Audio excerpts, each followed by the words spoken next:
Hey, we're back. We got some of our difficulties fixed, technical difficulties. So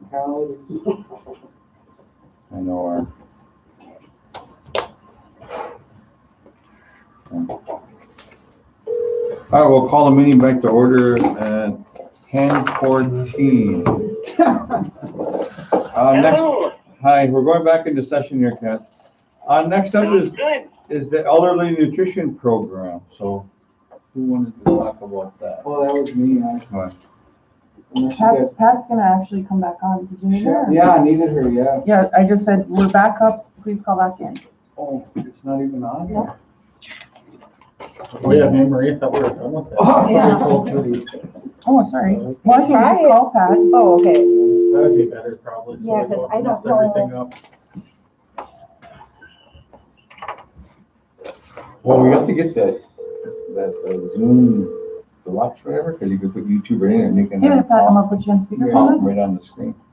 Okay, hold on. The rush on the business phones, it's been coming up on you. Please replace the old Zoom with the Zoom deluxe. Sure, I've been getting one. Hello, Yeah. Hello, can you hear me? Pat, it's Alan. Yeah, hold on just a minute. I gotta get you off one thing here and get on speaker. Oh, must be watching this. Huh? Maybe.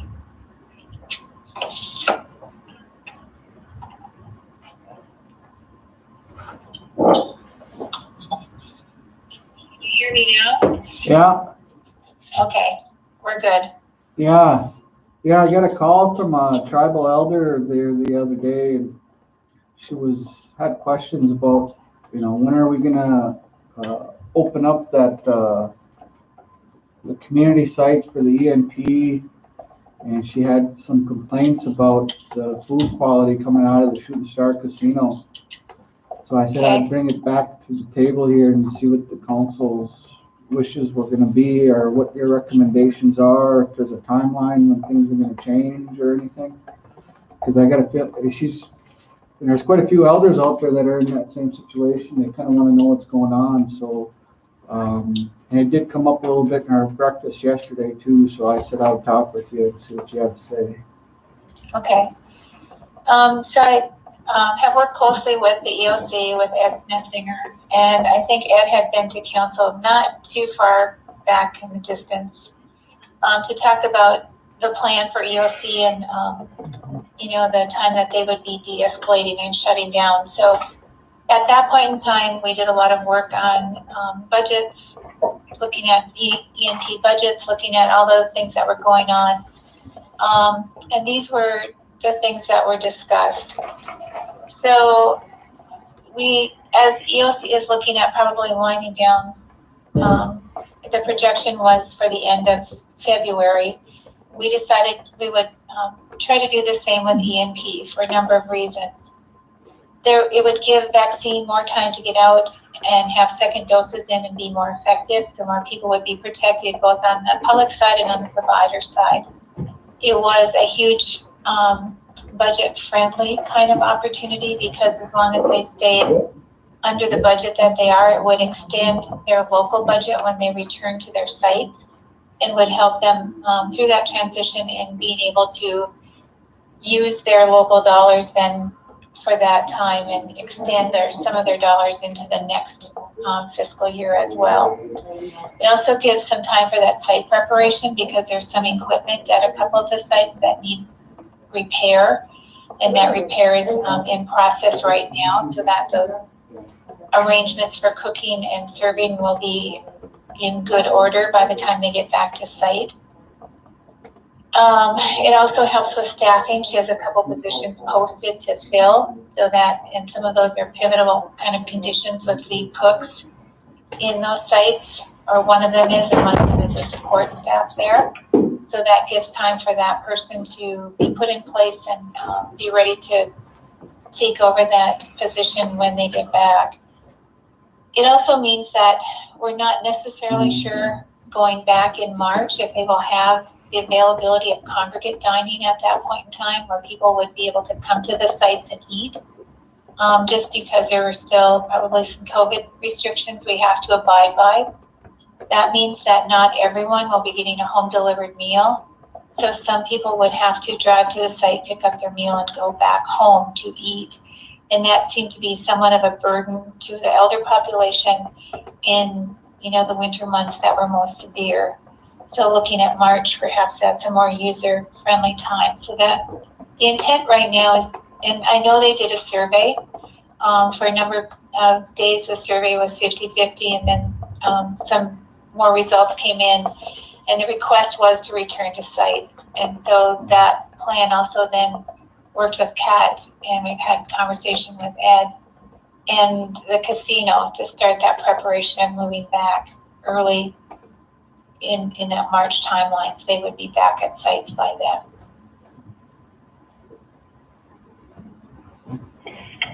My question, Pat, is, we have them ones that are running meals now, and they have worked through the whole pandemic. I think they showed us that they are very good employees. They've been there, they've been delivering the meals. How many of them are on staff right now? Most of the staff that's delivering now are staff that would be in the kitchen cooking and serving, and doing meal prep, those kind of things, and also delivering the usual home delivered meals. So on the tribal side, we would probably not have issues with any of that staff coming back.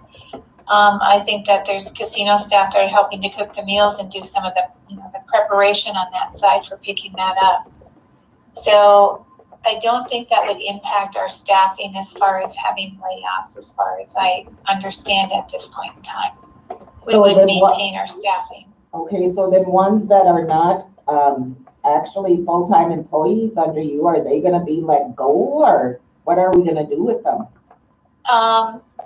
So I think we have some tarot workers perhaps under that program, but they were with the program when we transitioned to this, some of them. So those staff would remain as well. So they're getting transferred over? Transferred back there. Right.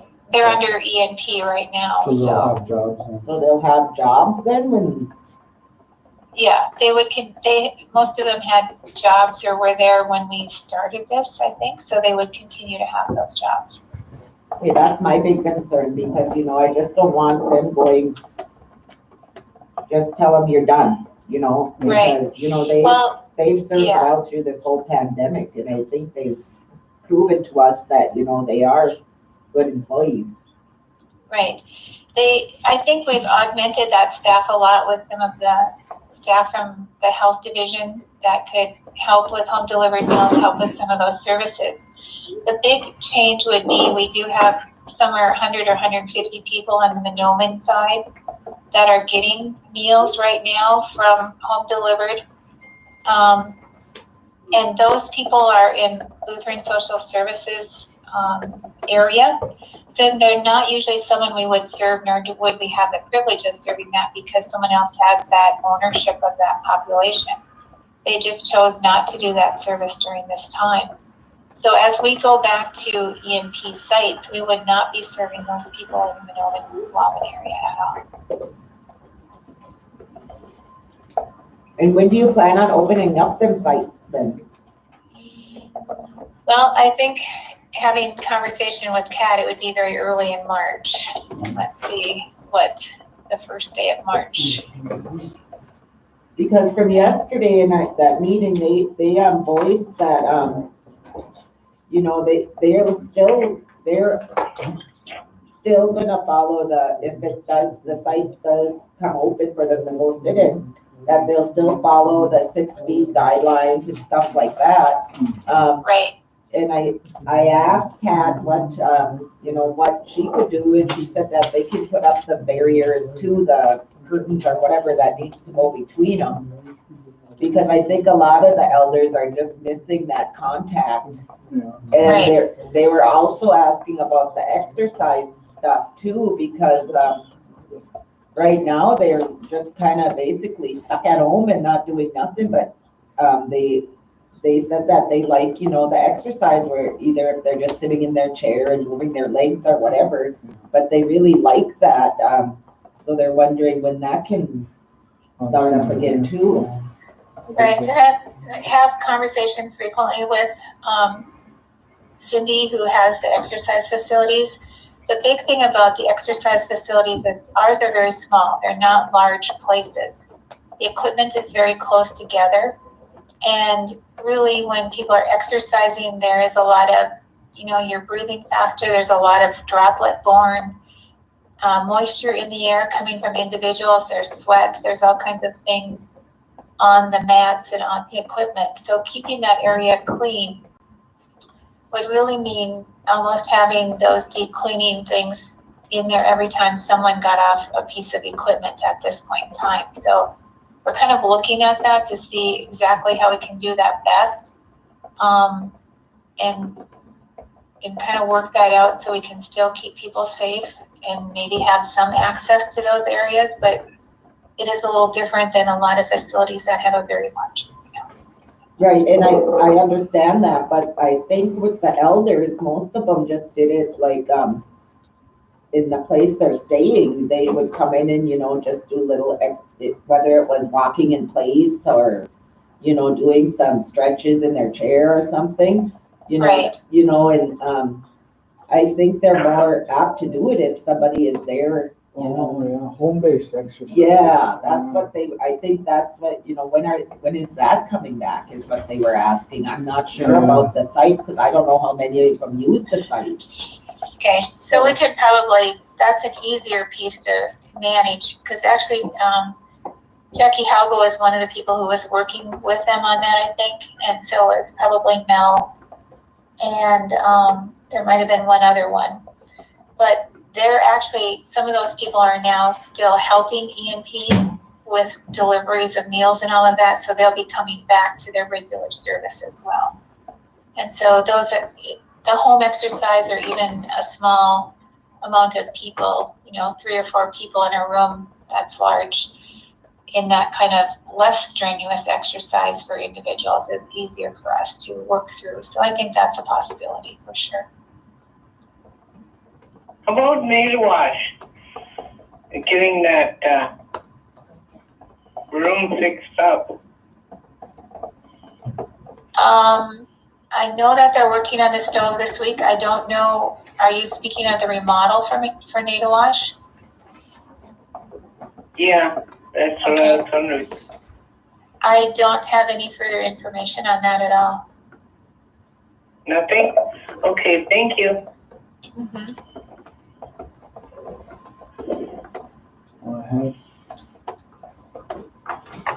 You'll be good?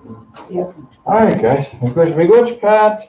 Okay, one for the other thing, just for the kitchen in the cafeteria kitchen in the RBC, we don't have any plans to open that, so Okay. at this point in time. You So do that was the still have a other. plan for the nail wash kitchen, right? Yeah, she said that they're putting a new stove in there or something. Yeah, they're working on the That's stove it? in there Yeah. this week.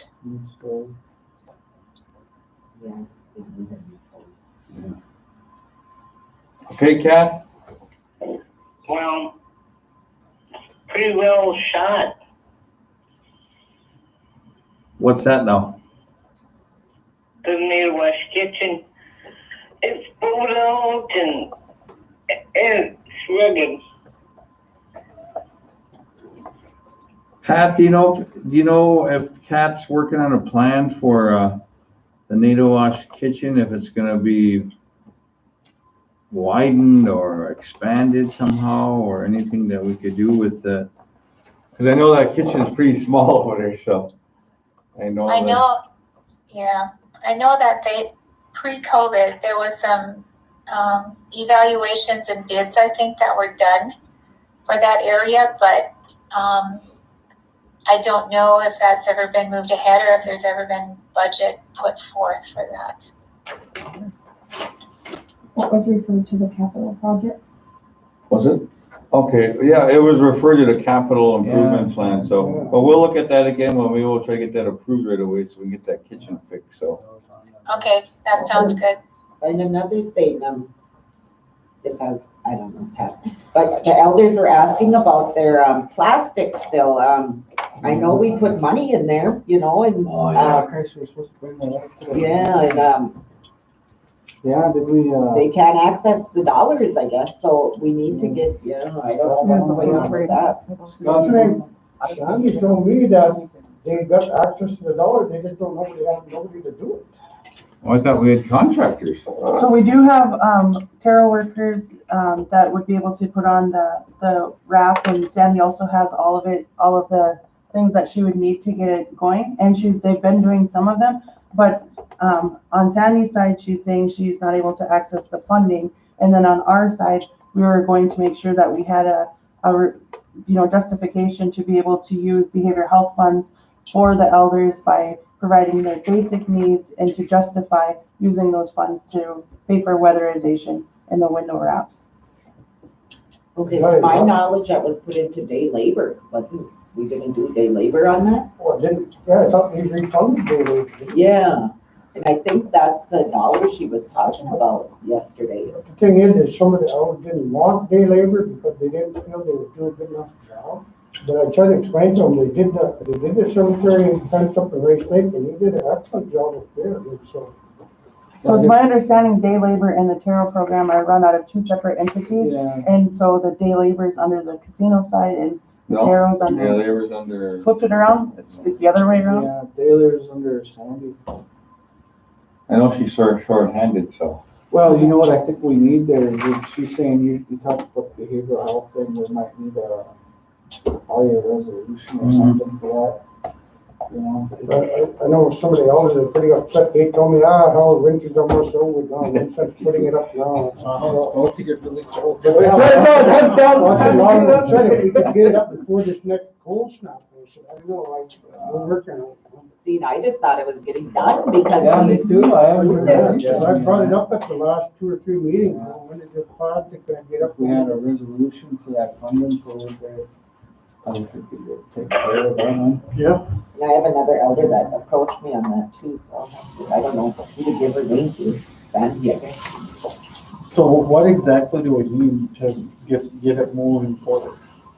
We just need the money. The money, Okay, so, But one of the problems is payment to these people.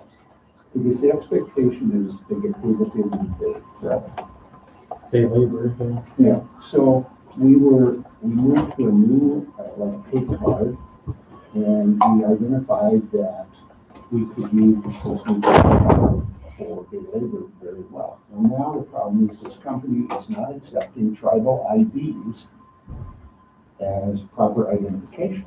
The company that we went with, for us. They didn't tell us that. Get on him, Lenny. Yeah. So they don't tell us that.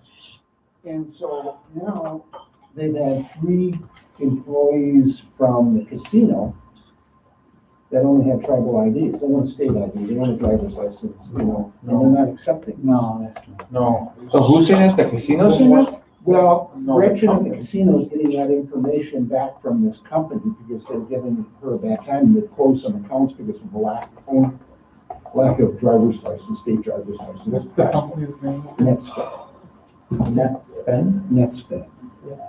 I remember reviewing that agreement, but I don't Yeah. remember anything in there about IDs. And I remember we asked specifically about Yes. tribal Yeah. IDs, they said, yeah, that was okay. So if they're starting. You now have to talk to them. Yeah.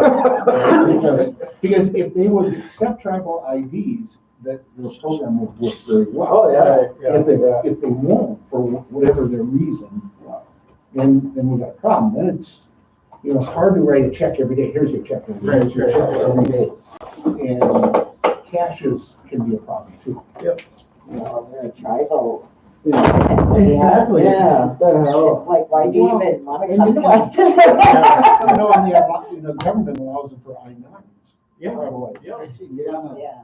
You can board an airplane with a tribal ID, taxes or. Well, they're not passing the blame to their bank. Yeah, they're full of it, so we'll get on the horn with them for sure, and get that straightened out. But back to the issue of the, because I mean, we need to get these areas taken care of with the plastic, so what, we got the net spend issue, okay, what is the issue with the money? Like, do we need a resolution from RBC authorizing behavioral health dollars? Because I don't think, no, because according to that email that they came in, like when we passed the budget for the year, it was not a line, it wasn't included in the line item budget.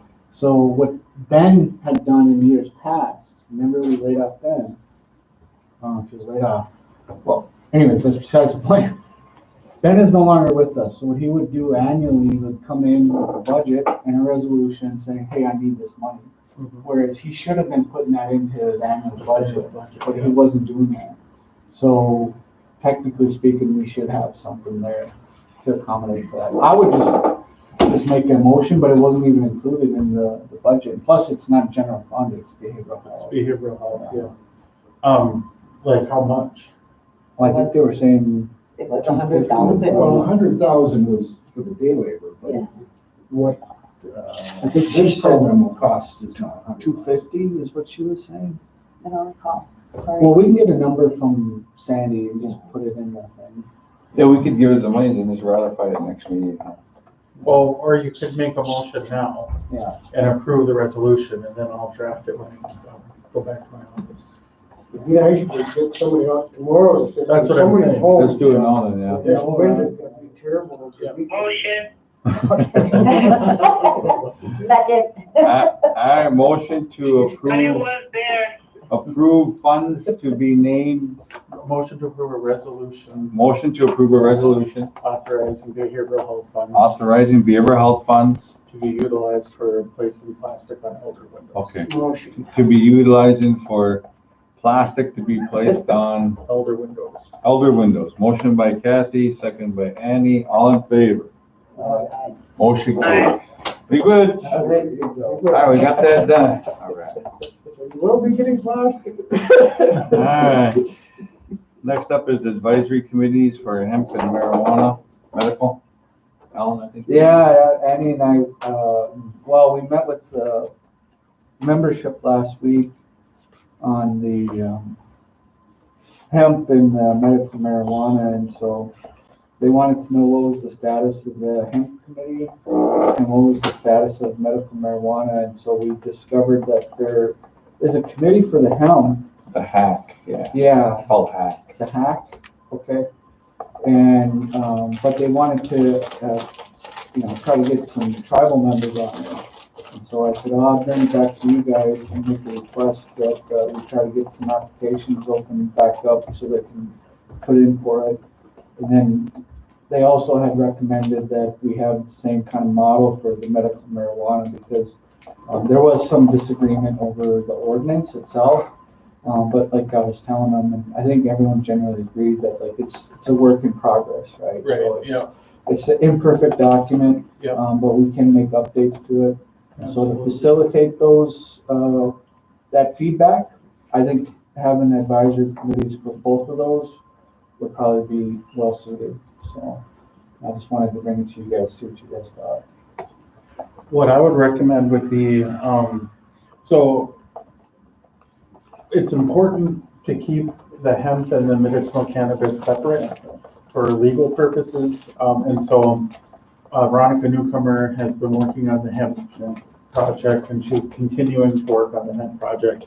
And then I'm working on medicinal cannabis. So in terms of the hemp advisory committee, I would refer that back to that group, Ronnie, and I think that Tom, yeah. And then for the medicinal cannabis, I would refer that to Rayanne and Esther Ames and then have Enterprises come up with a plan for that committee. Yeah, but then that way they're two separate tracks. Yeah.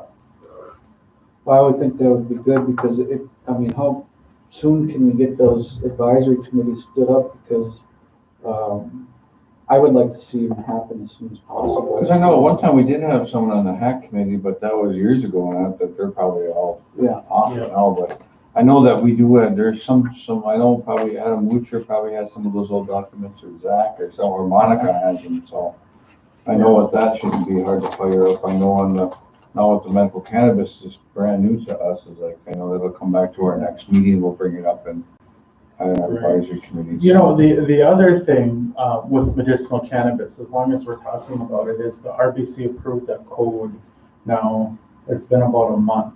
Yeah. And under the code, the RBC appoints a medicinal cannabis control board, which is the regulatory body for medicinal cannabis. And there's 120 days that board has to promulgate regulations that will regulate the use of medicinal cannabis in accordance with that code. So we have a couple of law students from Mitchell Hamlin right now, and we're working on promulgating those regulations, but we're gonna need that medicinal cannabis control board in place relatively quickly. And so I think the RBC is gonna need to consider how exactly you wanna go about. And I know in the past you said, you know, you don't just wanna appoint people. And so if we want to go through a publication process of allowing people to apply, you know, but it's important that since this is the regulatory part, that part does not go to enterprises, and that part is not part of what's going on with LLC, because this is the RBC, and this control board is working on behalf of the RBC, regulating the Like the conduct. gaming commission. Yes. Oh, Yeah. okay, yeah. Yeah. So it's like three different entities we're talking about now. Yeah, with the advisory committee, so we have the LLC in place, that's going. Now we're talking about the advisory committee, and then also under the code, we need to do the regulatory body, the control commission. That's the commissioners. Yeah.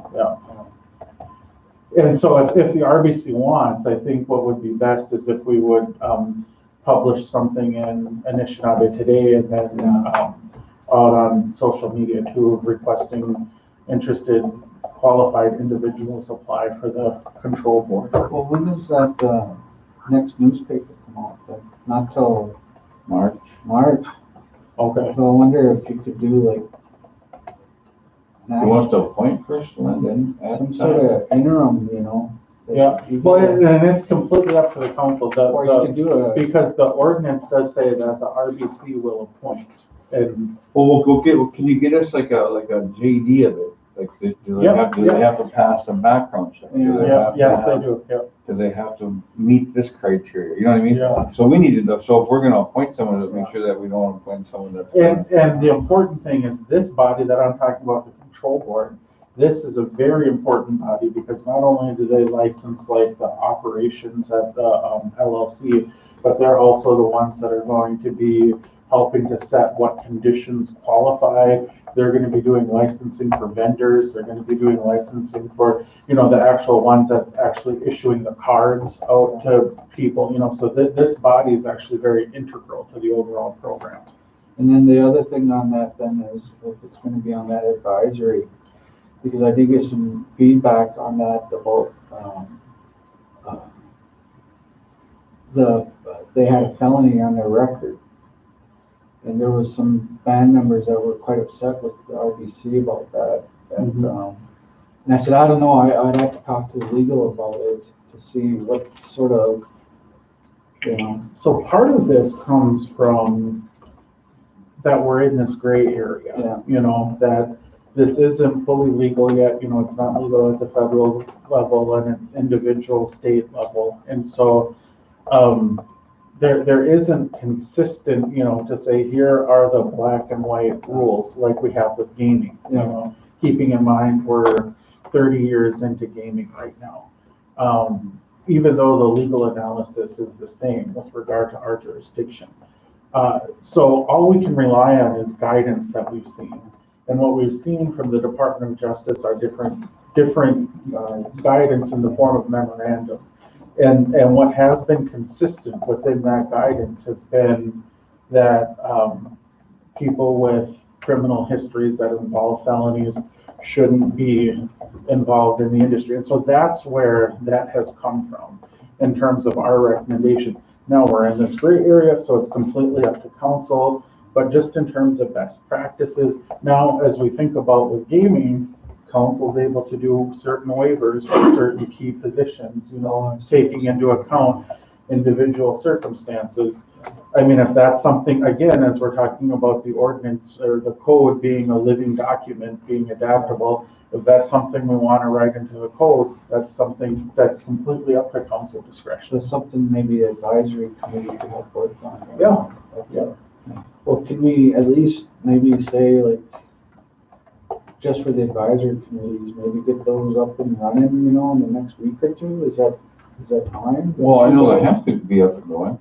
Well, and I can't say a time frame because I think that, the current hemp project people need to meet and figure out what's gonna happen there. And then I think on the enterprises side for the medicinal cannabis, we're gonna have to. But the advisory committee is totally separate from that commission that we're talking about, right? Yeah. So like, No, so what would the role of the advisory committee be? Is the advisory committee going to be looking at the code? Are they going to be looking at operations? Are they going to be looking at regulation? well, I think right now the focus is on the code, right? Yeah, So, well, I think so, and a lot of them had a question because if they got this is something I have no clue. Now they're wondering why we worded it, that only the RTC, I think that was on the medicinal marijuana, but even on hemp, if they got their LC through us, why can they not grow hemp? so that's what I think, if we had those advisories set up, and then we could have those two different legal teams come in and make those explanations, like a presentation, because right now there's a lot of confusion out there, so if there was an opportunity for those two different legal teams to come in and make that explanation, So if the concern for, or the, I guess, purview for the advisory committees is gonna be like to look at legal, I mean, those could be set up right away. I don't see a problem with that. But I mean, I would want it to be clear, what the scope of authority of the advisory committee is, that this is the advisory committee to look at the medicinal cannabis code, but they're not gonna be involved in what's going on with the control board or with the LLC, like the day-to-day stuff that's going on. Yeah, that's totally something separate, Yeah. right? So, Okay, well, yeah, so since I'm the one working on medicinal cannabis, I would say on that one, I'd be happy to get that set up next week and we can get the ball rolling on that. For the industrial hemp, I think that that's something that I would feel more comfortable if we refer back to Ronnie and Tom and get them moving on it. For me, as long as we're on board here, I don't want to get off the subject, but I got a person that we put on the board, in the city's, policy. And he was wondering what's going on with the economic development board. Enterprise. Enterprise. Now, I don't know if we've ever started it or if we ever, but he was supposed to be a part of that. And he wants to know what's going on. How come we haven't been having meetings? Well, that's good, because that's exactly what we're looking for, because the council did approve that interim enterprise board that includes, Chairman Fairbanks, Secretary Treasurer Roy, and then a couple of us, actually Lori, Scott, and me, as well as Nick Valentine, and we're all trying to get off of it, and so, and Al would be a perfect person, I think. That's exactly what we're looking for, to be on that board. I know he was put on there quite a while ago, and he's been inquiring to me as to, when am I supposed to be coming? Have a message, Rand, because we're trying to recruit people. Yeah. Can I just have him take my spot? Yeah, go ahead. Yeah. Tell Al he can take my spot for the time being. Roy said he couldn't be on. I don't even want to be on. Dalton Paulson? Yeah, that's All right. right, there you got his stuff. Yeah. You just All right, have to then. update this one. Anything else on the advisory stuff? All right, Scott, you're up for the forklift. Okay, so, Enterprises Building Supply has an old forklift that's completely dead. And they've been looking at new ones. They've gotten a bunch of different estimates, and they found the best one. It's just under $80,000 and an $80,000 trade-in on their old one. Net cost is $68,800. Enterprises has such a lack of credit history that most people don't want to borrow to them. They just, without a guarantor. And one of the things they need is they need to build credit. And probably with the backing of RBC as like a cosigner. But we need them to build credit so they can move forward and get on the right track, so they don't have to come back here every doggone time. They were buying this and it was a Toyota forklift and Toyota wouldn't borrow it to them. They found another company and the rate is so doggone high that it's unrealistic. And so our hope between Ray and me was, could RBC buy this?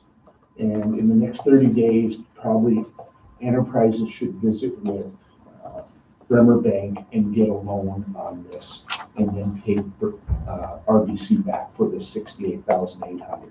One of the reasons for the urgency is, you know, it's was like a deal for a week or 2 weeks that they're at this 68.8, and the deal goes away on Friday, tomorrow. So if we don't get it done by tomorrow, the cost will go up $5,000 for them. So if it would be reasonable, if RBC would buy this, enterprises would work in the next 30 days to get a loan from Bremer and then pay RBC back. And then they could get a better interest rate and they could establish credit. You guys find these? I have no problem with that, but it's, I still don't really know the scope of work Whiter Builders does. I mean, I have no clue what they do, so it's like. This really is building supply that is gonna own this. Building supply, because of moving, all the building materials around, unloading. Why are we doing Whiter Builders then? My mistake in name. So it's Whiter. Whiter Building Supply. Okay. So basically, they want us to buy a forklift and they'll pay us back. Yeah. Yep. Hopefully within 30 days. Yeah. Yeah. You guys good with that? You want a motion? What are we doing now? Pardon me? General. Say that again? Which- General fund, Scott? Yeah, we just take it out of the general fund and we put it back in the general fund. We'll just reimburse it. You have a motion? I have one more question. Yes. Is Whiter the Ojibwe, which one is it, Supply? Do they have a business plan that we can look at, or, you know, for future, or? Yeah, get one. Lawyer. I'd like to see that, you know, to see which. We should get them from all of the Yeah. entities. Yeah, so we know what direction we're going, you know? That would be great. That would be great. Anyone want a motion to assist builders with a forklift? Out of our Supply, Oh, not yeah. builders. building supply fee. Motion by Ray, second.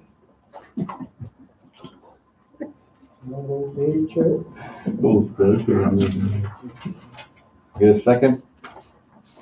We got a motion, we need a second to help out the building supply.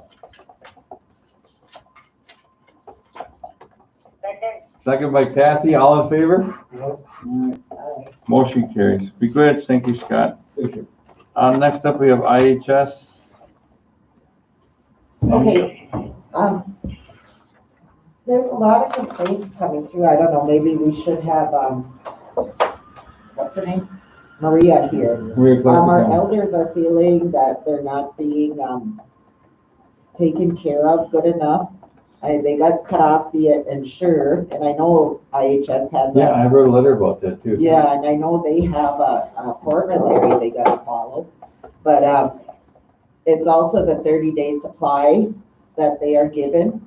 And I don't know why they went to 30 days. It used to be 90. And it's, causing a barrier on these, on our elders. Mhm. One had an appointment yesterday.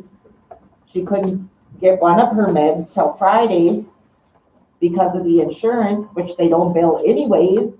But they told her, no, we can't fill them until Friday. She got all the rest of her meds, but not this one. So now as Friday comes, she has to run back into town, you know. And, you know, it's just little things like that. They're not able to get appointments. The people are being very rude, who they talk to down there. It's just a bunch of, you know, I don't know if we have any say in IHS, but I think we should, especially because they serve our members. And there's no doctors down there. I mean, it's like, you know, it's bad. I don't know where it's failing, but you know, it's something we need to get Maria in here and figure this out because our people are suffering. Yep, we'll get Pat Butler too. Pat works closely with Maria too, so. Maria for the next meeting. Probably for the next meeting, we could probably have them, so. Okay, me good. And I guess one of the things I wanted to bring up too, and I talked to Curtis yesterday a little bit. You know, I know Moms and Math program moved from the complex to behind the complex to, which is a new building now. So it frees up those two, old modulars that we were renting from Wash Community, whatever foundation. But I thought that would be the ideal place for our immersion program. You know, I knew that the kids, when they need recess, they can go across right into the complex gym. So that was one thing I got Kurt working on. It's not like, this ain't nothing in stone yet. So it'd be nice, I know Kurt's gonna get out some emails to us on Teams to look at how we can start doing this. I think it's important, like I said earlier, I think it's important that we begin this process. I know that the email sent out yesterday from Dana to Lori and inviting Kim Anderson to be a part of this program for our children, for our language. So, and I know it's just kind of another beginner round again. I know Kurt's gonna send us some times on Teams to all have a say on how we're gonna do this and plan this. So that's important. So. Okay, Mike, I agree on that, but right now we have a big homeless problem. We have nothing for them. Oh yeah. You know, I think at some point we gotta start looking at all of our purchases and figure out which one can work for them because it's gonna be below zero now, and well, I worry. Yeah, I know tomorrow Christina Olson's gonna give Adam Fairbanks a tour of the Weimer house, so we can be able to start putting people in that house real soon, so. Yeah. But I mean, if we have the two buildings out there for now that are ready, maybe we should look at using that. What you're in homeless, I don't know, because I mean, I get calls all the time and it's like, Using what? Huh? Using for what? For homeless. Oh, those two portables, oh, I see what you mean, Andy. Yeah, that did come up before, but there was, what was it? Because we were gonna use it, but somebody said that we had to rent them from Brent Gish. Brent Gish is the one that. Yeah, the The foundation of the ones that Matt's and Mom's were in, the big one. Yeah, he has a lease there. Yeah. See, I think those were given to the foundation at one time. They used to be the old charter school, I thought. Yeah. And and then when they moved over to the old, where they're at now, is that I must have been the council back then must have gave them the lease and those two old BAA portables. So now I think I know what Andy's coming to now is like with homelessness, the program Well, is, and they were, I don't know, Ben never had it done, but Ben was supposed to go and send somebody in to see if it was feasible to even put our homeless in there. yeah. Now, I don't know if I that remember study was that. ever done, but Ben never did it. No, I don't think he ever did, but it was supposed to be done as to how we could fit them in there, and if it was feasible to put them in there, is it safe enough, is it, there's so many different stuff that we gotta jump through on this homeless. It makes it kind of hard, but, yeah, that's something we can look at, because I know it's this whole other. Yeah, for this winter, yeah, for remaining winter, we can put some beds in there. And then with the immersion, possibly do it, start it this summer when the kids are free and, let's get them into an immersion setting. Yeah. And that way, I just do it all summer. Yeah, Or, and on their break or something. Yeah, and I think Kurt will just get that initial meeting going just on that, so we can start looking at talks, but that's a good temporary solution for the homeless. Because then we could probably get rid of that, paying all that big money over at this hotel, because right now, we got people smoking in their rooms, each time they check out, we gotta pay $300 plus the cost of that room to clean the damn room because they're smoking in the room. Yeah. Then they get kicked out of the program now for up to, I think it's 90 days. But still, we still got people in there smoking in the rooms, and it just costs too much. Yeah. And then the city's probably. Well, I'm sure they'll do it in another building, but hopefully we don't have to pay $300 to get that. Well, it'd be nice, yeah, if we can get something like what's in But the that's a city. good idea, but that did come up before, using those, but the doggone Ben, not to get them. He was supposed to do a study on that, to see if it was feasible to put our people in there and get it set up for it, and I don't think he ever did it, but I'm not sure. But that's one of the main places we were looking at after that charter school moved out of there. Just a thought. I just feel But that is a good thought, you know. if they're good enough for students and everything else, I don't see why they're not good enough for homeless, because I'm sure we can fit more into those two, you know. But right now, we got a 7 rooms in Bagley that we're utilizing.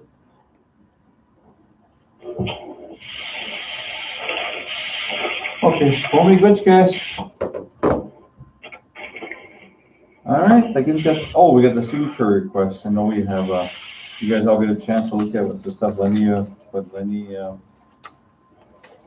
at and approved. I know we added the letter to Biden on there. I don't see housing on here, and they needed that. It's, land office, or wait, you're right.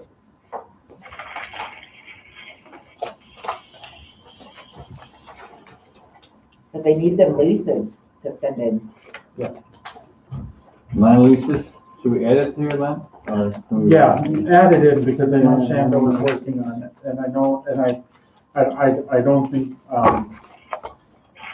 the issue is with the, Minnesota Housing Finance Agency project that we're doing, housing is doing with Rice Lake and Pine Bend, is, the leases for those individual units that are gonna be rehabilitated need to be updated so that they are good through the, whole term of the loan, which would be up until 2050. And so basically what the council would be approving is just extending those individual leases from whenever they were set to expire up until 2050.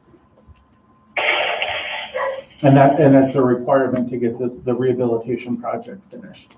So if that's something we can add, just so, and it'll be resolutions like normal leases. And so then when that is finalized, then Alan and Mike can just sign them. The only other letter I wanted to, the one Mike wanted to get passed up there with how soon do you want to send that out, Mike? What's that? That letter to the TEC or for that line? The letter to TEC for the line?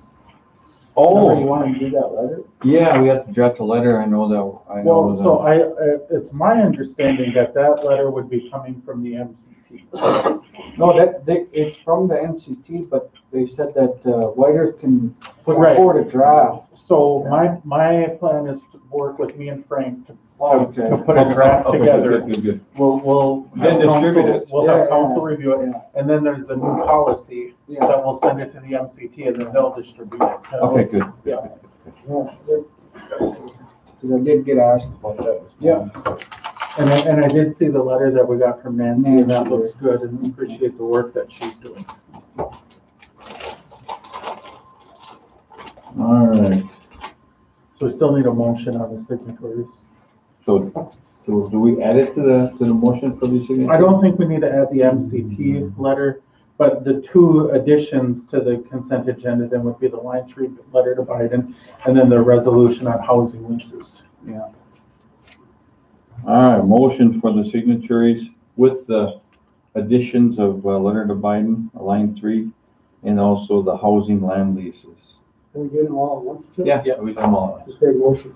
Motion by Ray, Second. second by Annie, all in favor? All right. Motion carries. All right, well, that's it. I think that's it. How we going? All right, thank you, everyone. Be good, stay safe, stay warm. I know there's some cold air coming down, so, I want to say me good for you for coming and, or watching us today, so take care. You go up, I'm in. Be good. Going into it. Take a break. Yeah, take a break. I got